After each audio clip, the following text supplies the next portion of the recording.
unahin lang po natin itong usapin po doon muna sa mga stranded sa Pilipinas na mga papunta po ng Gitnang Silangan at yung galing ng Gitnang Silangan na pauwi ng Pilipinas. Ano po ang sitwasyon at tulong na binibigay ng gobyerno? Kahapon po, umikot po kami ni Secretary Hans Kakdak sa ating pong airport, no? At doon po sa mismo nating OFW lounges sa Terminals 3 and 1, meron po tayong na-assist na halos 400 po nating mga kababayan na naapektuhan po yung kanilang mga flights papuntang Gitnang Silangan. So ito po ang mga kababayan natin na galing Mindanao, Visayas at parte rin po ng Luzon at Metro Manila na dapat po papunta sa Gitnang Silangan para bumalik po o pumunta sa kanilang magiging trabaho doon. Ang nangyari po ay nagkaroon na ng anunsyo, abiso ang mga airlines na kanselado ang flight. Yung iba po, Manong Ted, nagpapakasakali at hindi po sila, hindi po sila agad-agad humingi ng tulong sa OWA para sa temporary accommodation at pagtulong sa pagbalik nila sa kanilang mga probinsya.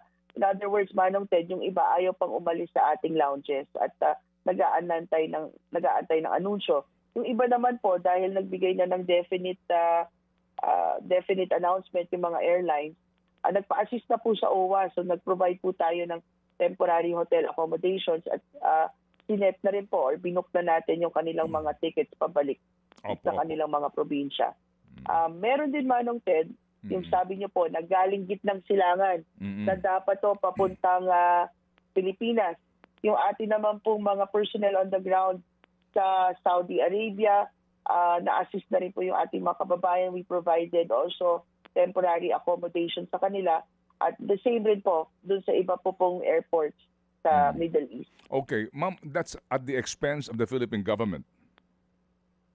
Yung pong temporary accommodation we're providing is at the expense of Philippine government using emergency repatriation fund po. Yes, ma'am. Okay. So, ma'am, yung pong mga ilang OFWs na ang gateway lang ay Middle East going to other destinations po. Ano ho ang inyong balita doon?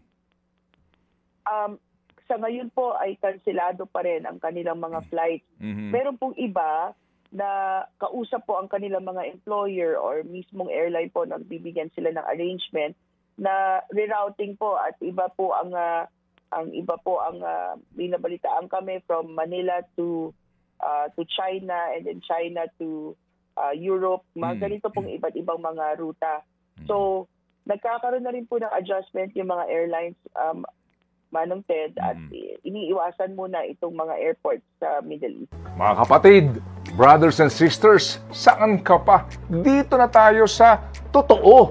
Dito na tayo sa True FM. Mga kapatid, mag-subscribe and follow po kayo sa social media accounts ng True Network PH. Yan po kami. Hanapin nyo lang True Network PH, Facebook, Instagram, YouTube, TikTok, and podcast.